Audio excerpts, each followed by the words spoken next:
Hey everyone, Zach Dixon here, and welcome to episode number 9 of Animalators, curious conversations from the world of animation.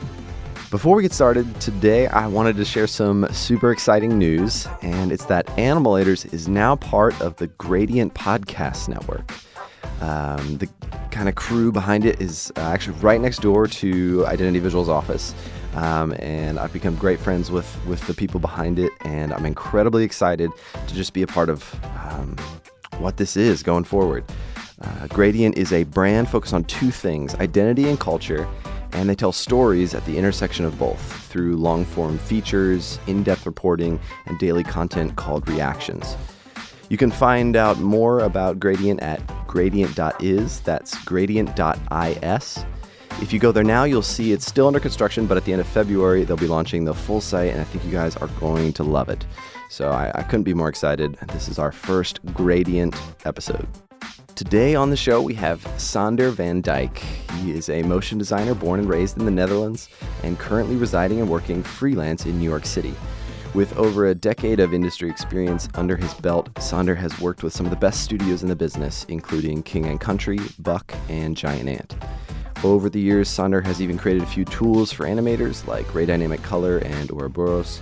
And just this past year, Sander helped put on the design and animation conference Blend in Vancouver.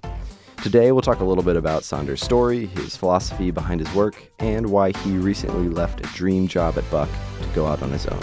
All coming up on this week's episode of Animalators. Well, Sander, thanks so much for being on the show. I'm excited to have you. Thanks, man. Thanks for having me. Yeah, so I've been following your work for quite some time. I think the first thing I ever saw was the thing you did for Pause Fest a little while ago. Still blows my mind till this day. I downloaded it in 4K, 60 frames per second, and man, that was super cool. So super pumped to have you on. I'd love to let's just get right into your story. I read that you initially studied architecture and carpentry. Mm-hmm. How did this transition into animation, and do you still use those skills? Does that affect your animation work? Yeah, I think architecture and motion graphics are very closely related. Even whenever I build something these days, I actually model it in Cinema 4D first. Oh, no way. And then I can get kind of an idea of what it looks like. Yeah. And then I can get all the dimensions out of it. So I feel like a lot of that stuff is really closely related. And I also feel like a lot of perspective drawing and geometry kind of influenced my work. But yeah, it all started with that pretty much. And then one day, while I was making all these things, one day my dad came back home and he brought one of those little Logitech webcams. Oh, nice. And it came with stop motion software. Nice. I had one of those too. It was like horrible image quality, but it's super crappy, which is good because you can hide a lot of things. Yeah. I hear actually a lot of people started that way with stop motion. Yeah. So yeah, I was building all these things, and now I can use stop motion to make it move, and it was like magic. Like a whole nother world opened up for me. And then I took that a step further because like one day I saw the very first Matrix film, and I was so impressed by the visual effects that I just wanted to figure out how they were made. Yeah. So I looked up all the behind the scene footage that I could find, and together with my friends, I would start to try and recreate some of these effects, like bullet time and all that stuff. Did you like set up like did you buy like a million Logitech webcams and like set up a bullet time rig or something? No, that was the problem. Like we had to figure out like how to like we can't buy 600 cameras. What do we do? So you kind of like make these rigs with Legos, or like try to make that's awesome. rigs in another way with the carpentry, building things. Yeah. Yeah, and then adding 3D to it. It was a mess, but of course. Eventually it did get me a job at this visual effects studio in Amsterdam. Oh, nice. And that's where I learned how to do visual effects in the proper way. Like I worked on some visual effects for Dutch movies, and that led me to doing some of the film titles for these movies too. Oh, very cool. and that's where I feel like I started. That's where I really feel like I discovered motion graphics, Oh, wow. and I wanted to learn much more about it. But uh, in that time, there weren't that much good studios in Amsterdam, and Hmm.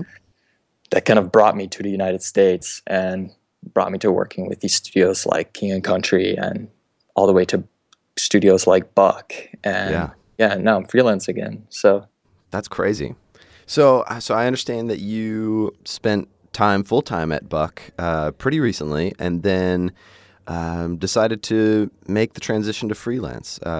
Could you maybe talk yeah, a little bit about that? About that, because I feel like it's a lot of people's dreams. Dream gig working at Buck full time. mm, But yeah, why did you decide to make that transition? sure. My time at Buck has been amazing. The people that work there are some of my biggest inspirations, and collaborating with those people was a huge honor. And I would I would never think I would ever leave a place like that. Hmm. But oftentimes, oftentimes we would take on these projects that I personally didn't really believe in. And some of us in the industry are able to really separate the work from our personal values. Sure. Yeah. Yeah. Um, but I really struggle with that. So Interesting. I, Yeah. Yeah. I'm someone who is very plugged in and aware of the world around me. And some of the messages that we were communicating with advertising, they just didn't feel right to me. So a good example of that would be like, so much people in our world are getting obese, and we're approaching over a third of the population in the U.S. who is now obese, Yeah. and in the UK it's even approaching two-thirds of the population. Wow. That's crazy. That's insane. So, like, there's obviously something wrong with the food that we're eating and the messaging about it. Hmm. And if I would ask, like, if I'd ask anyone listening to the podcast if they've ever worked on a project for a company that is selling processed foods or soft drinks, I think a lot of people would raise their hands, Sure. Yeah. Yeah. including me. Yeah. Um, and then it becomes part of the problem because we are really good at what we do. Sure. um, and that's difficult for me. And the way to deal with that was to leave my role at Buck behind. Hmm. Um, it was bittersweet for me because I was surrounded by some of the most talented people in the world.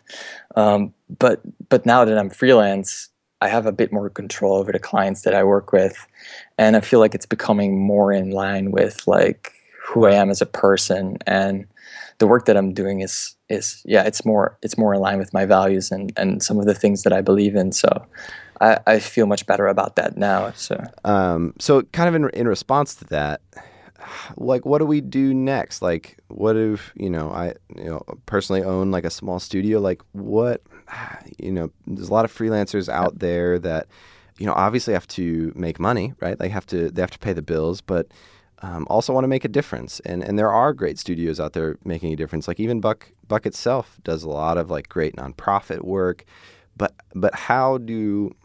I don't know, how do we kind of all work together? I don't know. Can animation save the world? yeah, I hear it a lot, right? It's like let's save the world, or designers that are going to Sure. that are doing something to save the Yeah, world. and a lot of times it's like Um, super petty or something like that. Like it's like, yeah, like these crackers we're making, they're gonna save the world. Like, I don't know if they're gonna save the world, but exactly. I don't know why I picked crackers, but It's very externally, and it's like very we're going to save something else. We're going to sure. save something outside of us. But I believe that in order to change the world, we need to change ourselves. And we need to look inwards to some of the choices that we're making. So, like, if for example, if you would lift everyone off this plane, change the world, right, with those crackers, and then put everyone back in the same, put everyone back with the same mindset, like, what do you think would happen, Yeah, right? yeah, yeah. So the world is changing, and you live in this world, so that means that you have to change, Hmm. and hopefully the result of that will be a better world for us all to live in. So part of the solution, I think, is making a choice on for example, who to work with, and like if you just like work with companies that have a better vision for the world, Hmm. and reach out to them and tell them about your work and what you can do for them. Um, Another area that you can help is in your daily choices, because if you no longer buy products that say harm the world, uh, then you're voting with your money for the products that you do buy, because that's the product you would like to see more of in the world. So those crackers, for example. Terrible example uh, I came up with, but yes, yes. right? Serves purpose. So yeah, like, and to address some of your earlier points too, of like, well, doing nonprofit work and that kind of stuff is like, there is this belief that only good things come out of nonprofits. But there's a lot of for-profit companies that are doing good work, Oh, for sure. Yeah. and they do have budgets. Hmm. They just need our help, and we need to reach out to them and support them because we believe in what they do and what they stand for. And for example, Giant Ant is exploring that, Yeah. right? Yeah. They It's even, incredible. they even admitted on stage at the Blend conference that they would not make as much money with those projects that they would take on, compared to like the big fish projects that have like $1 million budgets. Sure. But on the other end, almost every project they touch is something that they believe in, Hmm. and it looks like a masterpiece when they're done with it. Yeah. So it all kind of comes down to choice, and you're fully empowered as an individual with that choice. So Sure. Yeah, man, I love their philosophy. I love the philosophy that Jay and Leah kind of lay out for that. Yeah, it's incredible. And they've got such a great setup in that way, and I think yeah, that's really inspiring and something that we can all maybe hope to maybe shift our thinking towards. So some of these are a bit more of like kind of abstract concepts. Like, what are your kind of personal next steps Mm. towards I don't know, kind of implementing this kind of philosophy? Yeah. Looking forward, I see that communication is changing form, right? We're using way more visuals to communicate, like GIFs and emoticons, and are like a tiny example of that. Motion graphics to me is a really good tool to communicate really important ideas with. It's like, it almost feels like our modern alphabet. Ah, yeah. And right now it's primarily used for advertising, but I think we can do way better than that. So to make good choices, so my approach, like, to make good choices, we need to be in good health in order to make good choices. So the first thing I looked at is like, what are some of the areas that need work? And for that, I chose 4 areas. I chose food, health, awareness, and technology. And I found one person in each of those fields who I believe is on the right path, and I'm reaching out to them and help them communicate their ideas. That's So awesome. I like that. that's Yeah, yeah, yeah. that's one approach of doing it. And then on the other side, I'm choosing to work with clients that have the same values and that are changing their business to a more sustainable model. Um, like, I recently bought a chair from this furniture company, Herman Miller, Hey, and that's our office chairs. We have Herman Miller office chairs. I exactly, love yeah, them. Yeah. yeah, they're such good chairs, so they're already doing a lot of good, Yeah. of course, at fixing our backs or making sure that they're not going broken. But they also have a very big motivation and drive to change their business model to a more sustainable model. Oh, cool. So, and I feel like there's a lot of companies coming up these days that have these aspirations, and they want to go for that, and they want to be more thoughtful of how they run their business. So yeah, again, it's these choices that are going to make a difference. And a lot of production studios are already doing these things, like refusing to work for, say, a cigarette company. Sure. Yeah, yeah. And I think these are very realistic steps towards a better future. And like, in the big picture, ultimately, I believe that the ultimate solution would be is to look at how nature operates, because nature operates on a like zero waste system. And if we as humanity can mirror more of that, we can build a world that has plenty of food and plenty of housing to support everyone. And especially with our modern technology, we can study how nature does its things, and we can automate maybe some of the processes. And that can also free up our time so that we can focus on the things that we love to do in life. So, like, there's also this architect, Buckminster Fuller, who you might have heard of. Yeah. He was a big believer of this as well, and I think he had like this statistic where it's like within 10 years, if the whole humanity focuses their efforts on this, like we could feed everyone, we could have housing for everyone within 10 years, 10 years time. So, but that's more the bigger picture, but Sure. it might take a little bit longer than 10 years. Yeah. So I know you're kind of early into your. How long ago did you leave Buck? About a half a year now. Okay, yeah. So pretty early in your this chapter of your work, I would say. But have you worked on any projects that might be a good example of what you're talking about, or in the middle of that process? Yeah, like you said, it's still a bit early, but I've been focusing on these four areas. And for example, in the area of food, I've been working on a project called sugardetox.me. So this is a cool. website, and the concept behind this project is that currently over 80% of our food that we find in the grocery store has added sugar to it, and it's killing us and it's causing disease in many people, and we see the numbers are rising, like in my earlier example. Yeah, From my the people that wife are is obese. all about that. She's all about telling me like, don't eat that sugar. I'm like, all right. It's so hard though, man. Yeah. I love candy, and I grew up in Hershey, Pennsylvania, so it's like that's where they make the candy. But Oh man. but that Yeah. sugar, man, that stuff will kill you.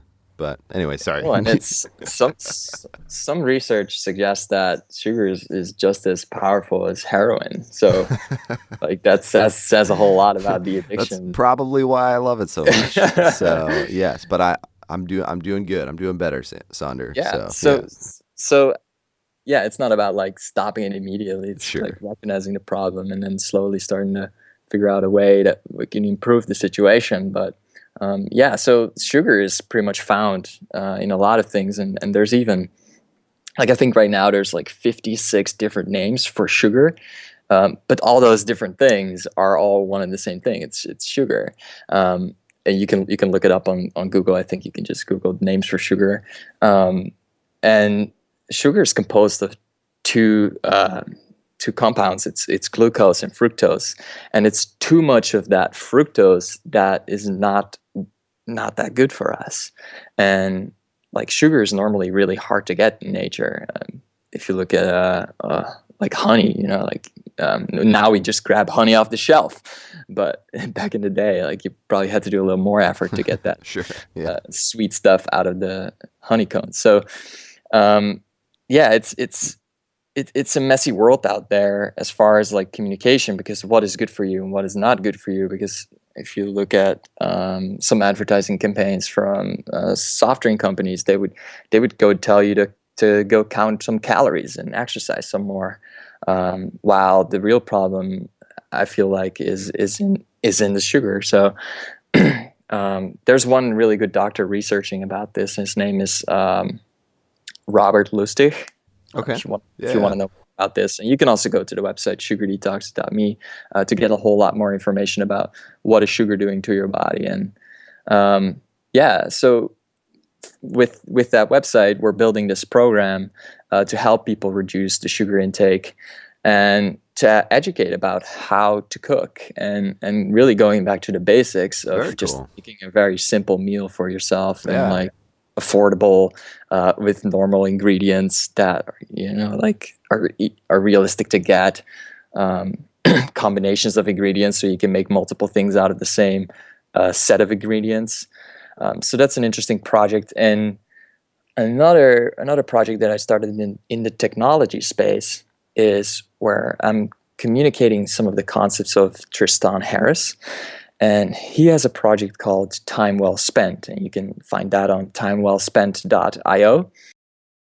And we find in these days that like people are getting very distracted with like technology and our mobile devices, for example, Oh right? yeah, it's horrible. Everyone can relate to that, being stuck in that infinite scroll page. Oh yeah, I'm Instagram. terrible at it. I like sitting there like browsing Twitter or something. I'm like, how long have Yeah, I been doing this? Like exactly. I should talk to my wife, who's lovely and sitting right next to me. Yes. Yeah, you like before we know it, we're wasting hours on Facebook, and there's some design challenges there. So what he's exploring is like, how can technology be designed, in a way that it helps us spend our time well. Oh yeah. And right now, our technology is, like you said, it's based on this attention economy, Sure. where companies like Facebook and Twitter, Man. they're fighting for our attention. Yeah. Like they send you an email and they say like, you've been tagged in a photo, but they don't show the photo. You got to go to Facebook. Yeah. And No, go, man, I read this interesting article about Facebook.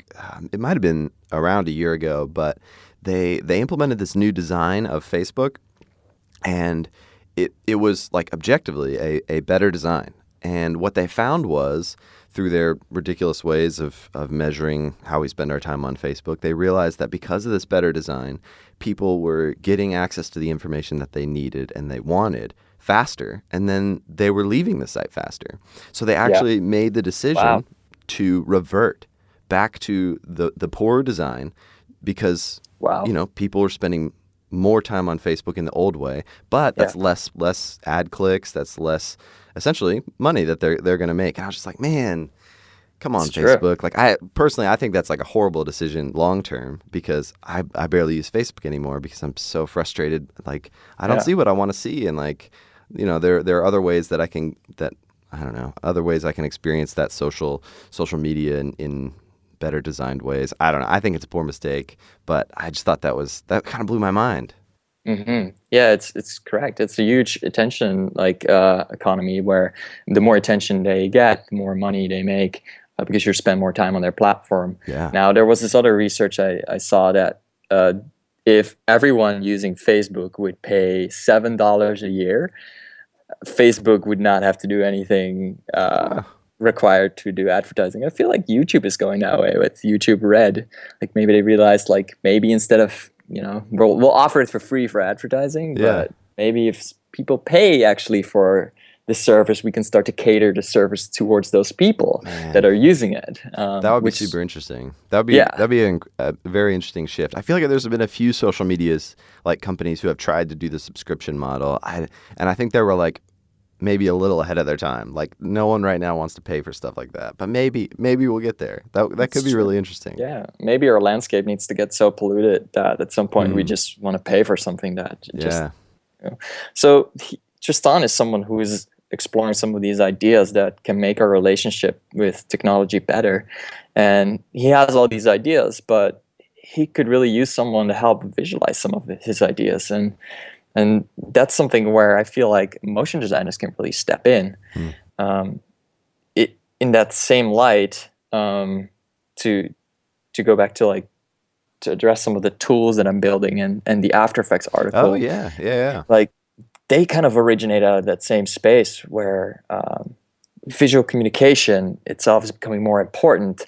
So do the tools that we create those visuals with.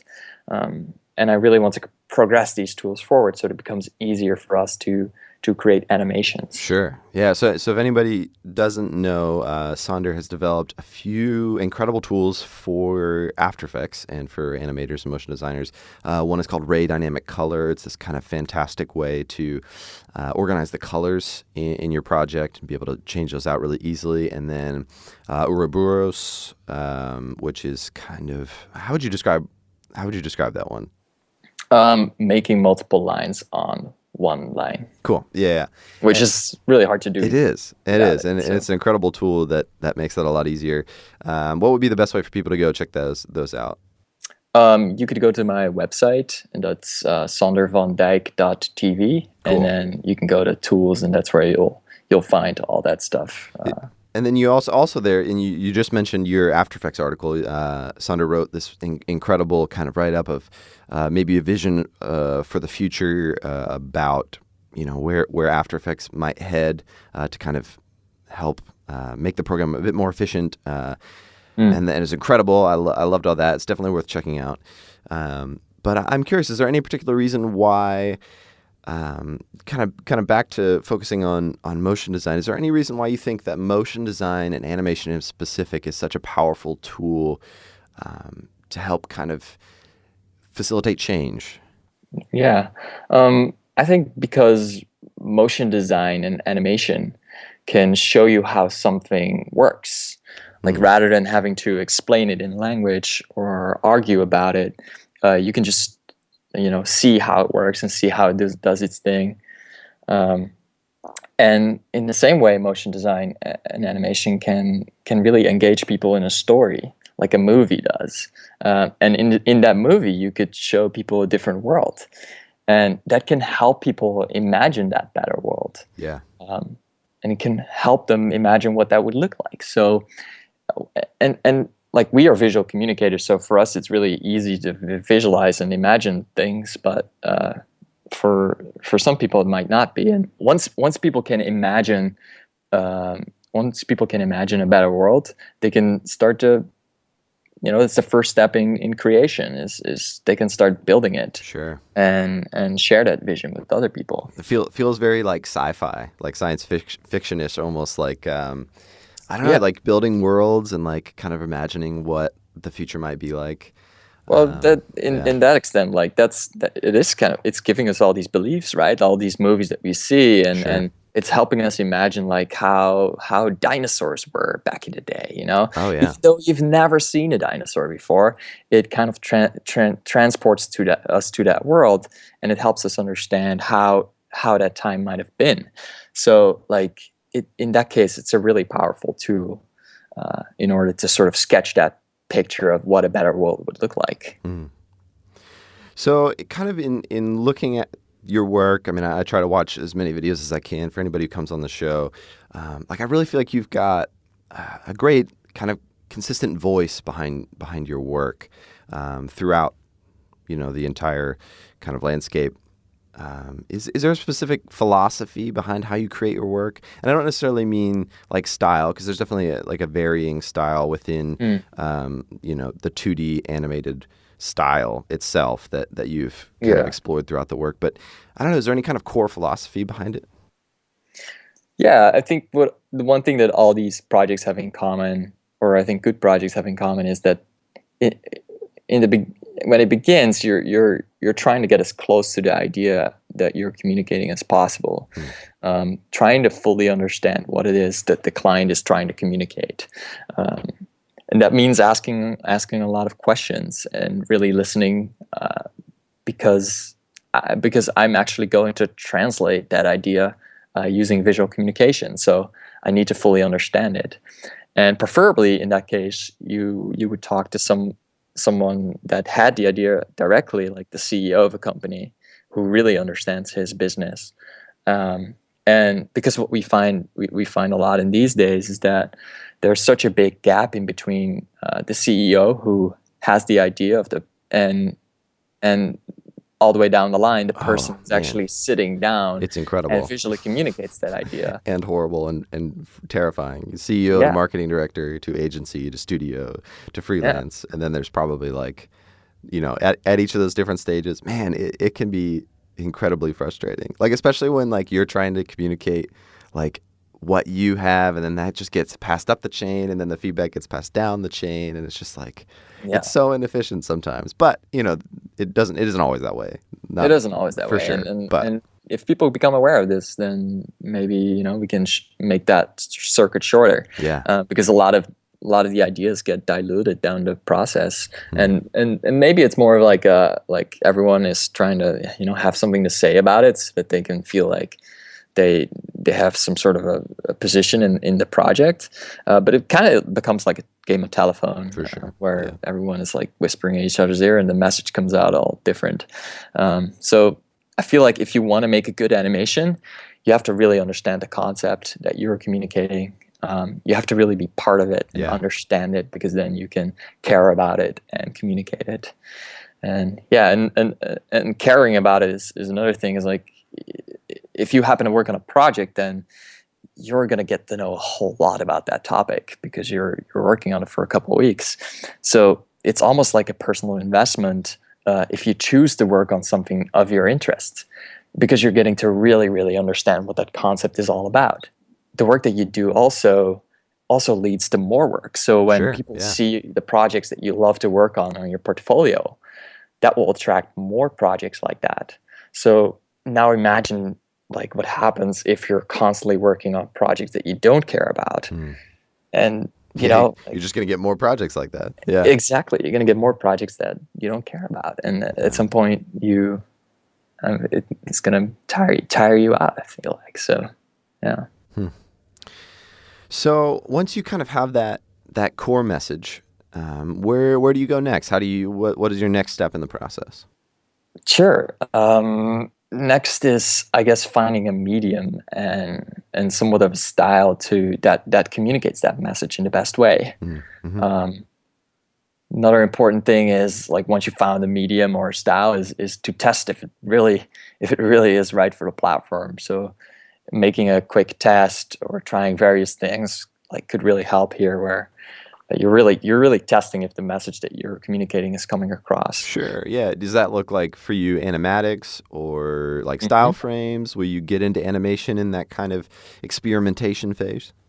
Yeah, I think pulling reference, designing style frames, doing a quick voiceover recording, Oh, nice. Yeah. um, doing a boardomatic, like I think those things can all really help to sort of like give an idea of what the end product or the end result will look like, Yeah. and yeah, and that's a good thing to do at the start. Yeah. How do you know? Is there any kind of particular advice you can give? Because I think this can be a really hard part of a project. Like, how do you know when you've kind of find the right medium or style? I think it makes a really complex concept really easy to understand. And Hmm. if people get it, Yeah. and often with visual communication, you can just show someone how it works. Um, that's a big shortcut. Sure. Like, for example, if you take, might not be as related, but if you take a book, it takes a long time to read a book. Yeah. But if you do an audiobook, you can read a book a lot quicker. So it's taking a lot of information and putting it in a different medium and a different style, and all of a sudden it's easier to absorb and easier to connect to get that message. So that's kind of like how it will work. Yeah. And speaking of style, like I feel like this is an ever ongoing conversation in animation, in design, in illustration. I mean, any kind of creative work. Yeah. And I know you were part of a motionographer article a little while ago on trends and like how certain things are in style and out of style. But I think ultimately a lot of us are just trying to create something new. I think we're trying Hmm. to go after creating something original, showing the world something they've never seen before. Um, I don't know. Do you have any thoughts on that? Because it's incredibly challenging. Making something new Yeah. is so difficult. How do you go about that? Well, I think you should always aspire to creating something original. Sure. I believe original work originates out of asking yourself the question, like, what style is right for the concept, and what technique gets this story across, or what technique gets the emotion across that you want to communicate. Um, and I think when you're operating out of a mindset like that, you'll be more likely to create something original. Yeah. And this landscape of mediums and styles is changing all the time. Like we Oh we yeah. have VR now, we have 360 video, and people are exploring with those kinds of new techniques. And there's a lot of opportunity for original work that way. Sure. So I think it all starts there. Yeah. Well, and with kind of all this new technology and the ever changing styles, I don't know. You've got to do a lot of learning to keep up, and also just like trying to push yourself further and get better. So I'm curious, what have you been learning about lately? What have you been kind of pushing yourself on? Learning. I I haven't been learning much new things lately, but one thing that I continuously learn about is numbers, Hmm. because it's related to everything from coding a tool to Sure. designing to animating, Yeah. um, all the way to carpentry even. all these things, the one thing that all these things have in common is numbers. And we have, for example, numbers on its own, which is math, and we have numbers in space, which is geometry, and we have numbers over time, which could be considered music. And then a combination of that is like numbers over space and time, which comes closer to something like motion graphics. So yeah, I feel like that's always a big topic to learn about, and you can learn forever about numbers. Math, kids. Math is important. It's not as boring as you think it would be. My wife is a math teacher, and her kids are like, I'm never going to use this. And I'm like, lies. I use math every day. Yeah, math is a really interesting, like numbers are really interesting. It's the only really language. It's like a universal language that every person speaks, and it's not really invented by anyone. It's kind of just found. Oh, yeah. Like it's very unique, and it flows through everything that we make. And yeah. Man, although that Isaac Newton guy, he did invent calculus. So I was listening to a podcast on that the other day. That's incredible. But anyways, yeah. Yeah, I mean, there's different levels of, sure. Like, I'm not very good at math myself. I'm more good at the math that's considering math in space, which is geometry. Some people are really music oriented, so they're using math over time. Yeah, and that's interesting because that's actually what calculus is. I was listening to a podcast the other day. It was like How Stuff Works podcast, I think, and they were talking about Sir Isaac Newton inventing calculus because he saw the limitations of geometry, which was that geometry only talks about shapes and kind of physical objects in slivers of time, like still moments. And so basically he needed something, a version of math, a language of math that wanted to kind of be able to extrapolate geometry over time. And that became calculus, and essentially that's what we do every day. So would you have any advice for anyone looking to maybe get started into, animation and motion design? Sure. I think I would start with finding out what you're really passionate about. And it really goes for everything, not just animation and motion design. Find out what you're passionate about. If you don't know, just look up something that you really like to do. And then go explore that and connect with people that are doing what you want to be doing and surround yourself with those people. I actually heard this interesting quote the other day that that you are the average of the 5 people you hang out with the most. Yeah, I like that. Yeah, I thought that was interesting. So if you go hang out with a bunch of people that you're really inspired by and you want to learn their skill, then like if you're, for example, in a studio with a lot of really talented people, you're probably going to adopt some of these talents and techniques. Yeah. So that would be good advice. And another thing is to always ask yourself the question is like, what am I spending my time on? And is that something that is going to help me get to where I want to be in life? Yeah. And you can only spend time once, so you should spend it really well. And I think Steve Jobs has a great speech about that that was recorded at I think Stanford College. You can find it on YouTube. Cool. Yeah, we'll try to put a link in the show notes or something.